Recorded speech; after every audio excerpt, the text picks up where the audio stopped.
Okay, so this is the last exercise and most important exercise of Poisson distribution. इसमें क्या है, आपको एक टाइप से जैसे प्रोबेबिलिटी डिस्ट्रीब्यूशन करते हैं, हम टेबल बनाते हैं।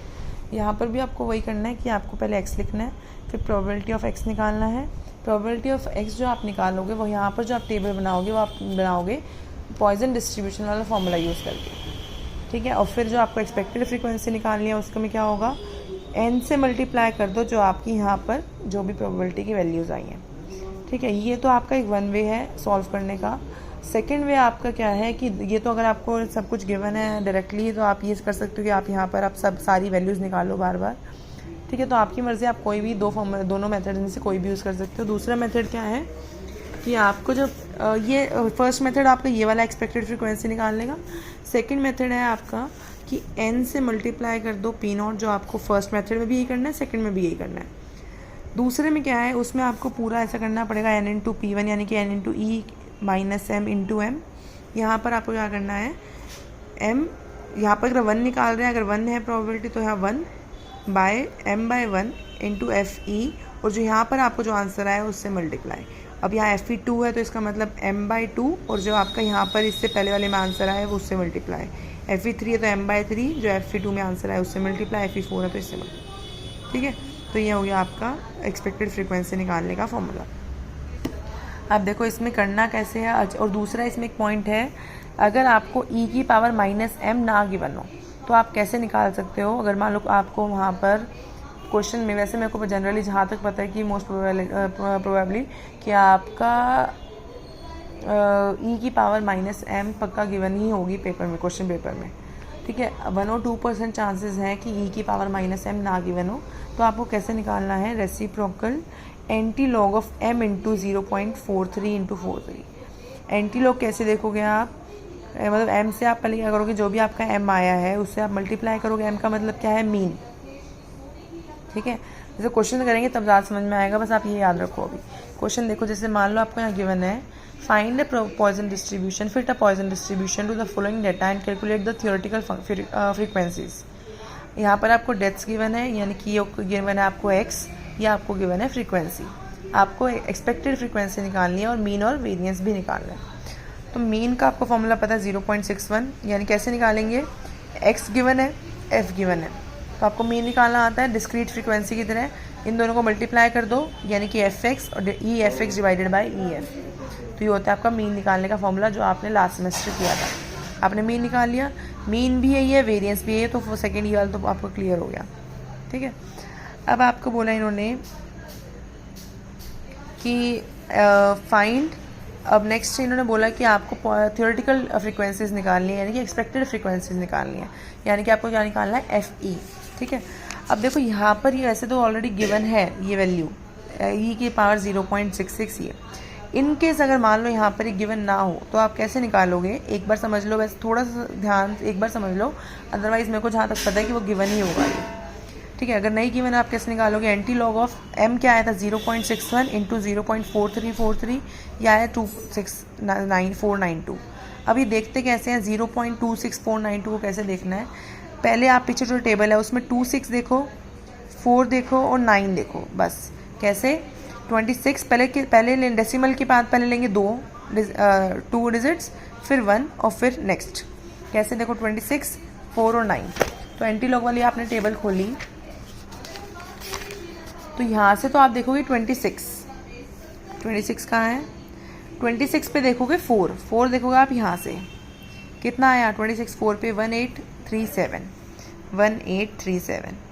फिर 26 पे ही देखोगे आप 9, जो थर्ड डिजिट है, 9 पे आपका आ रहा है 4, तो इसमें ऐड कर दो 4, तो आपका कितना आ गया 1841, ठीक है। अब आपको देखना है, अब आपको दिख रहा है कि यहाँ पर ए डेसिमल के आगे एक डिजिट है, 0 है, तो 0 के आगे यानी कि हम कितना लगाएंगे, 0 में +1 कर दो तो यानी कि 1.841। मतलब अगर यहाँ पर, एक मिनट, अगर यहाँ पर 0 होता है,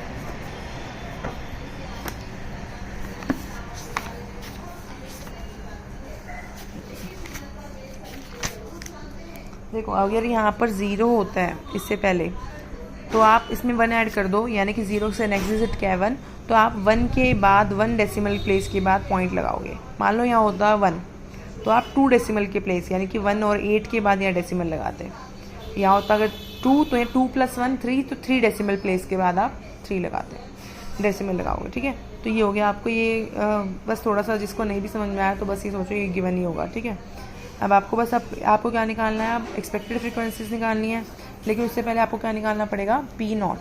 P0 निकाला, P0 का फॉर्मूला क्या है, वही e की पावर m, m की पावर x फैक्टोरियल, P0 निकाल लिया। फिर ऐसे ही आपने इसमें आपको क्या करना है, जो सेकंड मेथड इसलिए ज़्यादा सही है कि इसमें आपको जैसे इस वाले मेथड में आपको हर चीज़ की प्रोबेबिलिटी अलग अलग निकालनी पड़ेगी, P0 भी, P1 P2 सब कुछ। सेकंड मेथड में क्या है, सिर्फ आपको P0 निकालना है, इसलिए ये मेथड ज़्यादा सूटेबल है कि इसमें आपने सिर्फ एक प्रोबेबिलिटी निकालनी है P0। बस ये वाला फॉर्मूला एक बार लगाना है, एक बार लगाने के बाद बस आपको पता है फॉर्मूला FP निकालने का फॉर्मूला क्या है, n × P0, ठीक है। ये आ जाएगा आपका 109। अच्छा, यहाँ पर राउंड ऑफ करना होता है। राउंड ऑफ मतलब जैसे मान लो आपकी वैल्यू आई है 108.64, तो 108.6 लोगे आप। 108.6 के बाद यानी कि 0.6 है, तो यानी कि आप इससे नेक्स्ट बड़ा नंबर लोगे 109, ठीक है। अगर मान लो यहाँ होता 108.2, तो 2 क्या है, 5 से कम है, तो हम यहाँ पर 108 ही लेते हैं। और अगर होता 108.5, तो आप क्या लोगे, 109 लोगे, ठीक है। ये हो गया। अब FE1 में क्या करना है, पहले तो ये वाले जो वैल्यू है ये वो लिख दो, एग्जैक्ट वैल्यू लिखनी है आपको, राउंड ऑफ वाली वैल्यू नहीं लिखनी। एग्जैक्ट वैल्यू लिखी इनटू m/1, m कॉमन रहेगा, 1 अगर यहाँ 1 है तो 1 आएगा, यहाँ 2 है तो 2 आएगा, 3 है तो 3 आएगा, ठीक है। और जो ऊपर वाले में वैल्यू आती जा रही है वो पुट करते जाओ, एग्जैक्ट वैल्यू, ठीक है। तो एज मान लो FE2 है, FE2 में क्या लिखेंगे, अब जो यहाँ पर वैल्यू आई थी ये 66.27 into m divided by 2। FE3 में जो यहाँ वैल्यू आई है 20.21 इंटू m/3, ठीक है। ये अब आपका, अब जो आपको राउंड ऑफ वाली वैल्यूज़ है वो आप लिखोगे 109, 66, 24 और 1। यही आपकी जब आप सम करोगे, जब आपका सम अगर आपको वेरीफाई करना है, एक्सपेक्टेड फ्रीक्वेंसी का सम जो आपका n था, यानी कि जो आपका इसका सम था, फ्रीक्वेंसी का सम, इन दोनों का सम इक्वल आना चाहिए, मतलब समेशन f और एक्सपेक्टेड फ्रीक्वेंसी का सम। अगर ये 200 सेम आ रहा तो हम बोलेंगे आपकी वैल्यूज़ क्या है, ठीक है, ठीक है। यानी कि मीन आ गया और वेरिएंस आ गया, ठीक है। जैसे यहाँ पर भी यही है, मान लो यहाँ पे नंबर ऑफ स्टूडेंट्स गिवन है, नंबर ऑफ डेज गिवन है, तो x गिवन है, f गिवन है, तो आपने XF करके आपने मीन निकाल लिया, m आ गया। अब आपको यहाँ दिख रहा है, अब यहाँ पर आपको इस वाले क्वेश्चन में e की पावर -1 की वैल्यू गिवन नहीं है। यहाँ पर आपने क्या करा, वही करा, m × 0.43, अब आपका है 0.4343। कैसे देखोगे, पहले देखोगे 43, फिर देखोगे 4 और फिर देखोगे 3। देखो 43 पे 4 देखो, 43 पे अगर हम देखते हैं एंटी लॉग टेबल में 43 पर 4 2716, ये लिख लो पहले 2716। अब 40 किस पे आप देखना है, यहाँ पर 4 देख लिया, अब आपको देखना है 3 पर आपका 46 पर ही देखो, 43 पर ही देखो 3 कितना है 2, इसमें 2 ऐड कर दो तो कितना हो गया 2718, ठीक है। 2718 हो गया यहाँ पर आपका 2718, या जो भी 18 और रेसिप्रोकल कर ले 19 भी लिख सकते हैं। 18 और 19 एक नंबर का चलता है यहाँ पर, शायद देखना पीछे 19 होगा, ठीक है। तो 18 या 19 इतना कुछ डिफरेंस नहीं है, आपका मेन ये चीज़ रहनी चाहिए, आपके डेसिमल के बाद वाली डिजिट्स का इतना मैटर नहीं करेगा।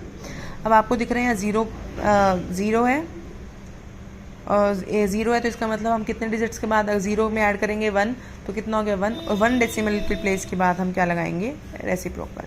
तो 2718 आया था आपका, और इसके बाद अगर हमें क्या क्या इसके आगे वैल्यू आ सकती है, तो हमने राउंड ऑफ करके क्या बना दिया इसको 2719। अब हम कह रहे हैं यहाँ 0 है, तो 0 में प्लस करेंगे 1, तो 1 डेसिमल के प्लेस के बाद हम क्या लगाएंगे, डेसिमल 2.719। फिर रेसिप्रोकल कर देंगे इसका, रेसिप्रोकल मतलब 1.271, या आपकी वैल्यू आ गई e-m की, e-1 की वैल्यू आ गई। यहाँ पर आप क्या करोगे, सिर्फ P0 निकालो, P0 निकाला आपने, e-n 1 की पावर ये करके आपने P0 निकाल लिया। इसके बाद फिर वही फॉर्मूला लगाना है आपको, e कैसे निकालेंगे, n × P0। फिर इसमें क्या करेंगे, जो यहाँ वैल्यू आई है वो लिखो, 1 × 1, ये सारा लिख लिया, ये आपने इन्होंने करा। यहाँ पर आप राउंड ऑफ भी कर सकते हो, जैसे मान लो राउंड ऑफ करना है इसको, यह आएगा 18, यह आएगा 18, यह आएगा 9, क्योंकि 9.1 एक डिजिट देखनी है सिर्फ आपको, यह आएगा 3.03, यह आएगा 0.7 है, तो यानी कि 1।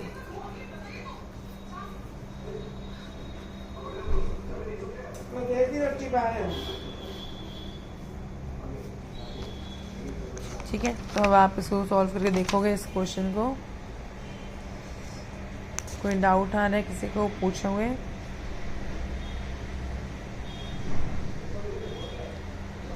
ठीक है, और अगर आपको अच्छा इसमें ये भी, अगर आपको ऐसे ही छोड़नी है अगर फ्रिक्वेंसीज, तो आप इसको भी ऐसे भी छोड़ सकते हो। ज़रूरी नहीं है कि आपको राउंड ऑफ भी करना है। मतलब मेनली बस ये आपका सम इक्वल आना चाहिए। ठीक है, ये आप करके देखोगे।